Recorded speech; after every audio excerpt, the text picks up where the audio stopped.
¿Qué haces, Vitucho? Una fogatita.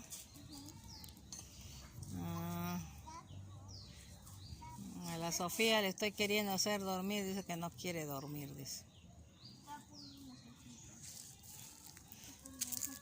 Sofía, ¿también estás ahí ayudando a hacer la fogata? ¿Sí?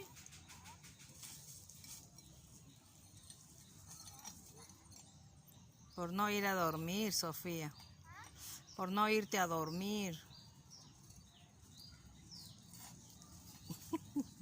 Ahí está.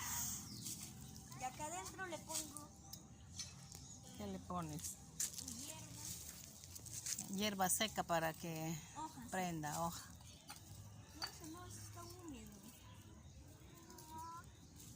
¿De dónde sacaron esos ladrillos? ¿Ah? ¿De dónde sacaron ese ladrillo? Botado. ¿Eso no tiene una jugata? Ajá. Sí, va a ser una fogata. Esta fogata Sofía, está ¿quieres cocinada. pichi, Sofía?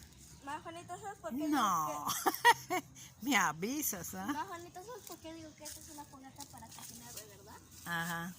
Porque esto con el fuego se calienta bastante.